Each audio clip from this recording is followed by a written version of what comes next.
Hi guys, what's going on? Welcome to another video. So in this video we're going to be talking about target calling. Like, it's a new series I'm going to start, like what is PvP, how to PvP. I'm not by any means saying that I'm the best in the world. I really am not. I've played a good level in multiple different games and know that a lot of people do struggle with this. So I'm interested just to see if I can help people and see if people can learn off it. So this one's going to be about target calling. It's about understanding what makes a kill target, how to choose it, what to look for in a fight. So first of all, what is target calling?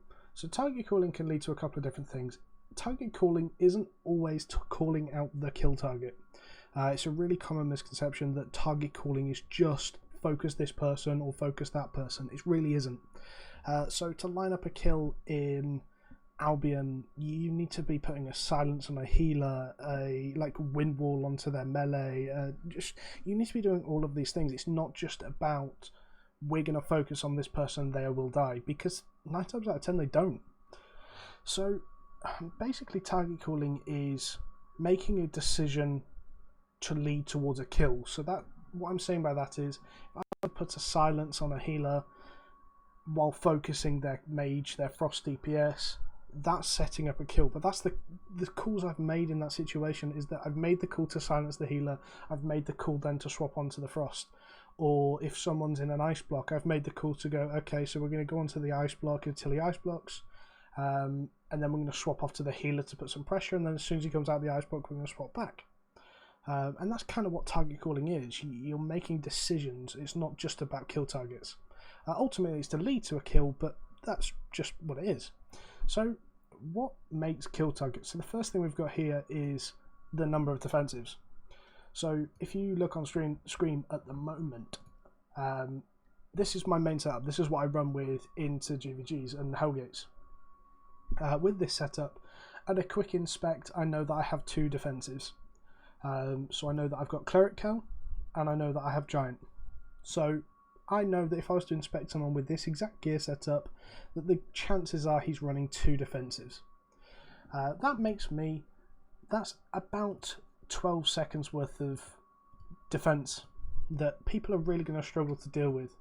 However, after them 12 seconds, so if I was the kill target for the team, and we'll go over that a little bit more in a minute and how to figure out what the kill target is, but if I was the kill target for a team and I've blown both of these really in a fight, I would be focusing me to high hell because I have no defensive left.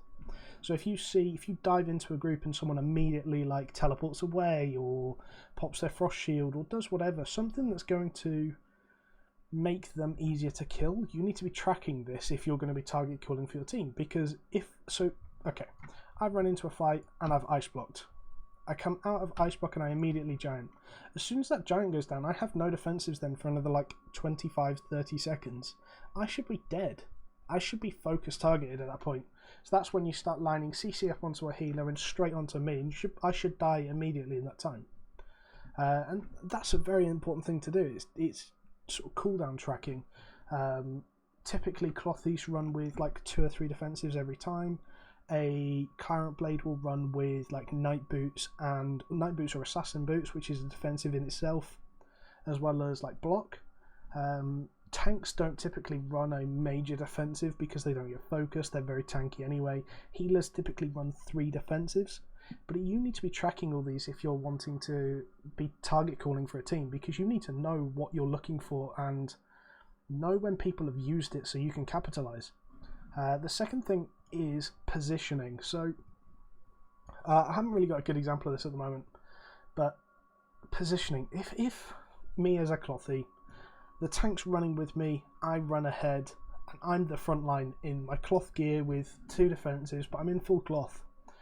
If I miss position, I should still be dived on, even if I've got defensives. Even if it's just to put some damage into me, I'm very, very squishy, and it's going to take a lot to then top me back up. So even me being out of position with all of my cooldowns up still means that I'm a kill target. I'm someone that could potentially die with the right play. And this is how you have to look at target calling as well. It's not always about getting a kill, it's about making the enemy team burn cooldowns. Cooldowns in high level PvP especially things like Hellgates and GVGs when you get the big teams in there. It's all about getting them to pop as many cooldowns as possible so you can then capitalize on it straight after. And that's what positioning does for you. If you're very defensively positioned, you're not going to have to burn so many... sorry, I've just drank a bottle of Pepsi and I'm really getting like... Whew. Yeah, so if you're very defensively positioned, you can probably sit back and not have to worry about burning any defensives.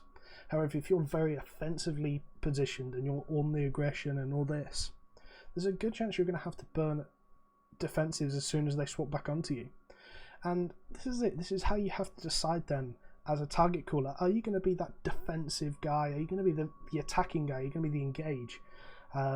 Just as a team, like, are you going to be a team that's all about trying to get them to burn their cooldowns or sustaining your cooldowns? And this is the decision you have to make in games and in fights. But yeah, if you can do all of this, there is also your comp. So the reason I put your comp into this to take into account as a target caller is that if you're running, for example, a Clarent, Carrion, Bloodletter comp, and I've seen teams run this with a heavy mace and a healer, you're running a very dive, heavy damage comp, and I saw that with a four Stalker Jackets, because the tank had one as well, and they just dived onto like 3 or 4 people with a snare charge, and their team just fell apart. Like, there was nothing you could do about it. The whole team just melted. That's the positioning there, and the comp there was very decisive that they are going to be an engaging comp. It's full out aggression. However, if you're running like a cloth, so the comp that I used to run, which was Clarent, Fire Staff and Curse Staff with a heavy hammer and a holy priest, holy staff, we were all about basically putting a bit of poke and a bit of pressure onto the enemy team and not worrying about going for kills. We were trying to put enough damage onto them that they were burning defensives. The second we got 1 or 2 ice blocks out, we went in full aggression because we knew that we could put enough pressure that they would have to use another defensive or they would die. And that's it. That's what we were doing. So I think these 3 things build up a very good core for someone learning how to target call. Target calls are best done, like, decide within your group. So if I target call, I typically target call what weapon they have. So if I was to do this here, I would go, okay, focus the Great Curse. I wouldn't say focus Guskey because I might have a really difficult name to sort of talk about, to mention next time. It just gets confusing. If you say focus the Great Curse, it's very easy to jump on. Focus the Clarent, focus the Bloodletter. You can get that very quickly. But yeah, so target calling is quite a scary thing to do. I know a lot of people are just petrified of speaking on a microphone, petrified of actually doing it, but it really isn't scary. Like, you have to be aware of a lot of things. You have to have good positional knowledge, good game knowledge. But this is definitely something I'm hoping to help people work on. So if this video helped, please let me know. I do plan on starting like doing a little bit more of this series, doing like a shot calling one, because shot calling itself is different.